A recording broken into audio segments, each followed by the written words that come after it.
ले बोतल ले जा।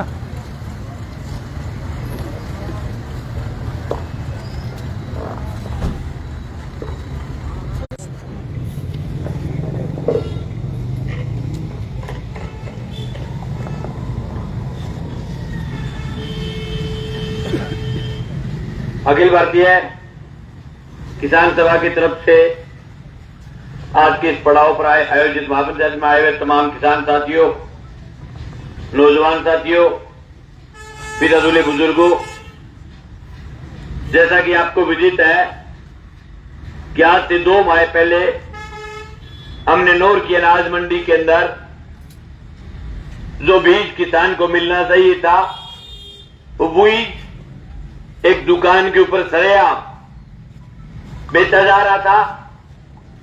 उसकी पीठ के ऊपर रख करके दादागिरी के तहत से आया, आपके पास बीज ये कौन देकर के गया?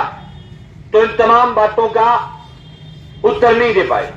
जब उत्तर नहीं दे पाए तो हमने मौके पर पुलिस बुलाई। पुलिस को बुला करके हमने एफआईआर दर्ज करवाई। और बड़ी ताजुब और शर्म की बात यह है कि रात को 2:45 बजे तक जब बैठे रहे, तब जाकर के पुलिस ने मामला दर्ज किया। पुलिस के इस बात का, जिस प्रकार से उनके किसी सगे भाई के खिलाफ मुकदमा दर्ज हो रहा हो, और इतनी आनाकानी और इतनी दादागिरी हमने हमारी जिंदगी में कभी नहीं देखी। जब हमने मुकदमा दर्ज करने के बाद कहा कि आप इस मामले को, ये जो पूरा का पूरा जो माल है, इस माल को आप जब्त करो, तो आपको ताजुब होगा कि थानेदार क्या कार्यकर्ताओं को रखा। अगले दिन 12 बजे पूरे माल की तुलाई हुई। जब तुलाई हुई, उस तुलाई के टाइम में खुद मौजूद था।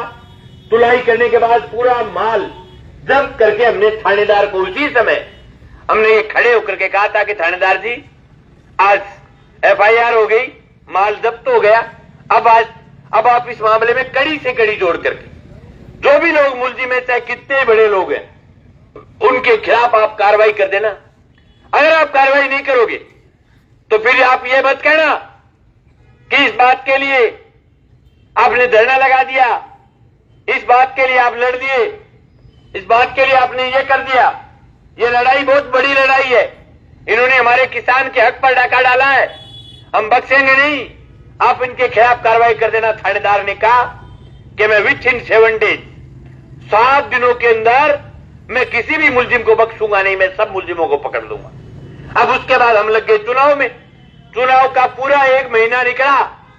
हमने हर गांव की चौपाल में, हर गांव के अंदर, हर शहर की मीटिंग में, हर जगह हमने ये बात खोल करके कही थी कि जो चना चोर है उनके खिलाफ चुनाव के बाद लड़ाई लड़ेंगे। जो चना घोटाला है, इस पूरे घोटाले का पर्दाफाश करवाएंगे।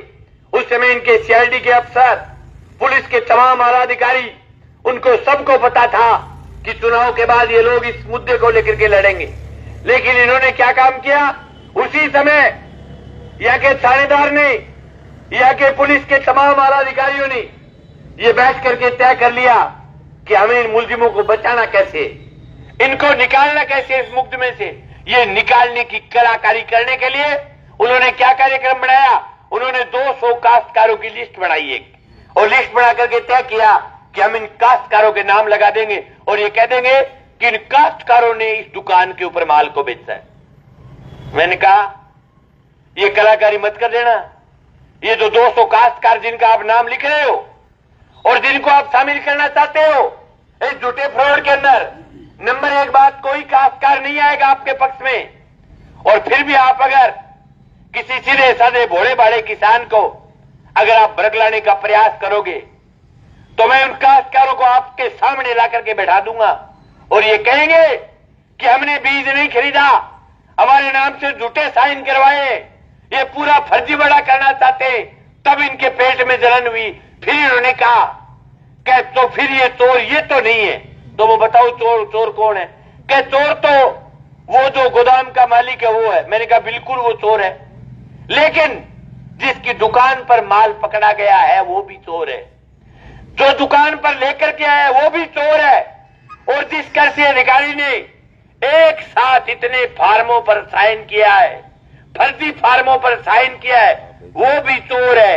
वो पूरी की पूरी लाइन बनी हुई है, चैन बनी हुई है चोरों की, आपको गिरफ्तार करना पड़ेगा। इन्होंने सोचा कि चुनाव हो जाएंगे, नेताजी जैसे दूसरे नेताजी जाकर के चुनाव के बाद घरेलू रजाइयों में घुस जाते हैं, वैसे ये नेताजी भी चुनाव के बाद इनकी मिश्री ठंडी हो जाएगी, फिर ये घर में जाकर के रजाई में घुस जाएंगे, ये चीज का जिक्र नहीं करेंगे, ये मुगालते में रहेंगे।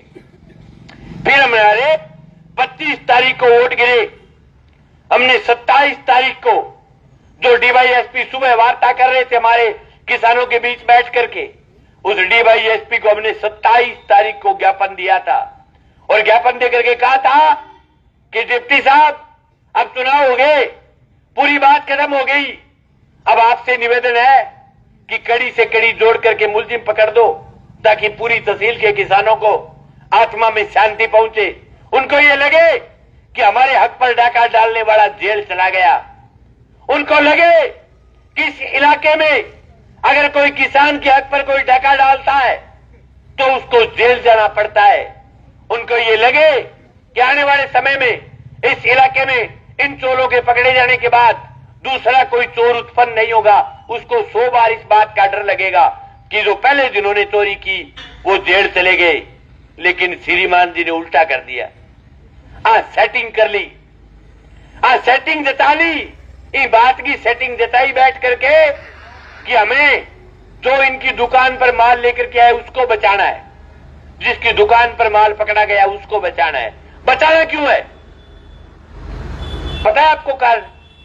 इसलिए बचाना है कि जो मंडी का जिसकी श्याम ट्रेडर्स का जो मालिक है वो यहाँ के विधायक जी की मूंछ का बाढ़ है, मूंछ का बाढ़, उसका खास कार्यकर्ता है। यहाँ के विधायक के लिए डूब करके मरने की बात है कि जिस इलाके का एमएलए हो और वहां का किसान पिछले 3 दिनों से इस कड़कड़ाती ठंड में उनका रोना रो रहा है, उनके थाने के आगे और उनके घर से 500 मीटर की दूरी पर बैठा है, लेकिन यहाँ के विधायक का एक बयान नहीं आना। ये बात साबित करता है कि विधायक के पास भी इस तरह चोरी का माल पहुंचा हुआ है, इस चोरी में शामिल है और खुद चोर है। मैं खुला आरोप लगाता हूं। क्यों नहीं बोले आज तक? क्यों नहीं बोले आज तक? उनके नहीं बोलने का कारण है कि श्याम ट्रेडर्स वाला विधायक जी के घर गया और ये कहा कि हम चुनाव में आपकी मदद करेंगे। विधायक जी ने साइन करके कह दिया कि मैं आपको मुलजिम नहीं बनने दूंगा, मेरी गारंटी है। तो सेठ जी ने कहा ठीक है, अब जब चुनाव हो गया, विधायक फिर जीत गया, फिर सेठ जी घर पे गए, बोले टेंशन मत लो, हम दोबारा जीत गए, अब मुलजिम नहीं बनने देंगे। लेकिन उनको पता नहीं है इस इलाके के अंदर मरे हुए लोग नहीं है, यहां जिंदा लोग हैं। और आज कह रहा हूं, विधायक से जितना जोर लगाना है उतना लगा ले, आपके खाए हुए पैसों की डकार गिरवाऊंगा। आज कह रहा हूं, 1 रुपया नहीं खाने दूंगा। अब तक तो आप छुप छुप करके मेल करते थे, आज खुला कह रहा हूं, आप सामने आकर के उस चोर के पक्ष में धरना लगाइए।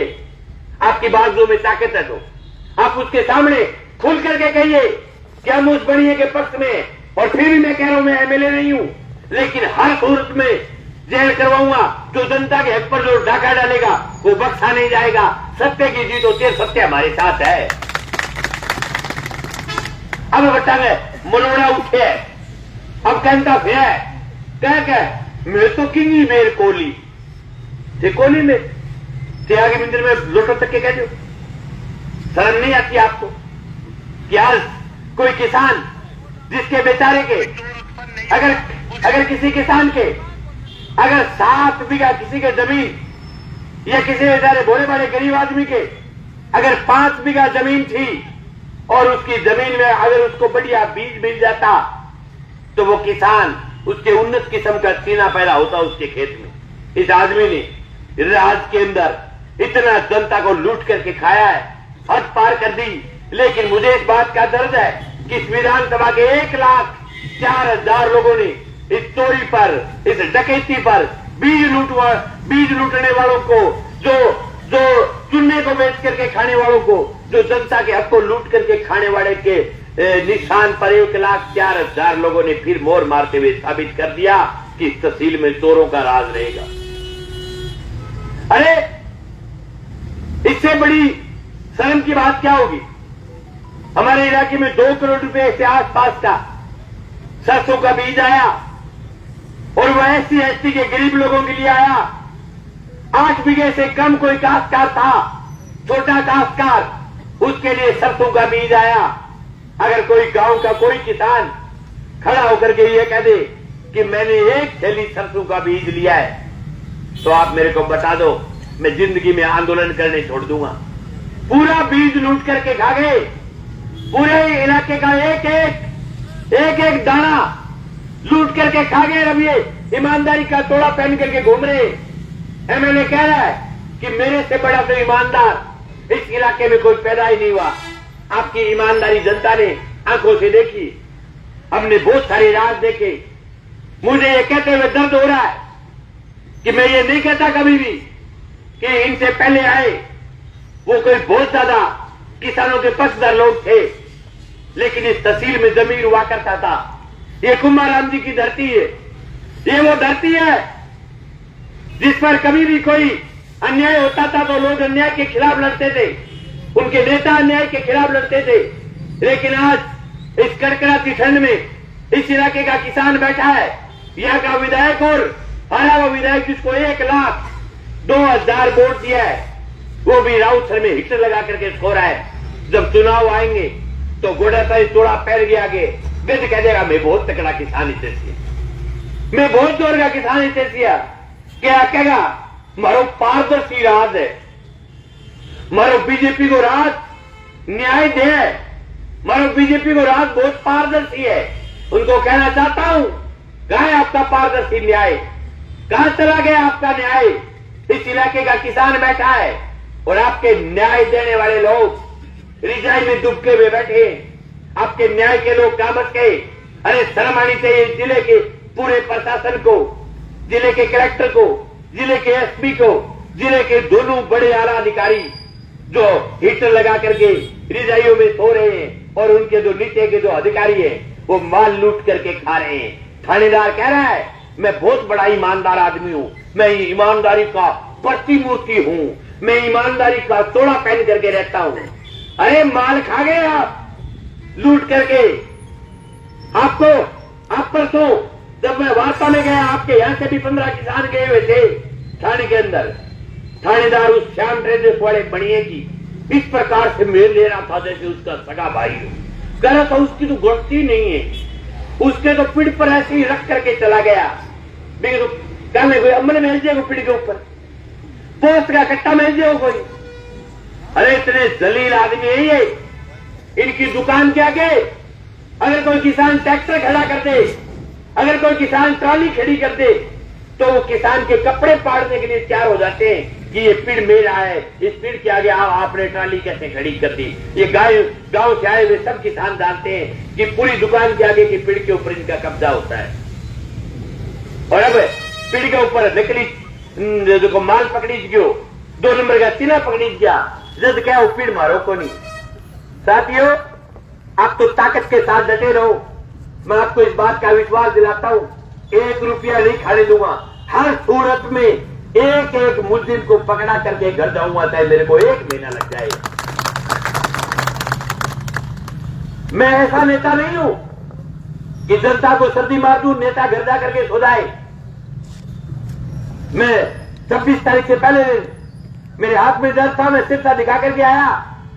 लेकिन दूसरे दिन जब यहां हमारे साथी सो रहे थे तो मेरे साथियों ने कहा कि तू घर चला जा। मैंने कहा नहीं, हम किसान के बेटे हैं, हमने ऐसे बहुत सारी लड़ाइयां देखी है।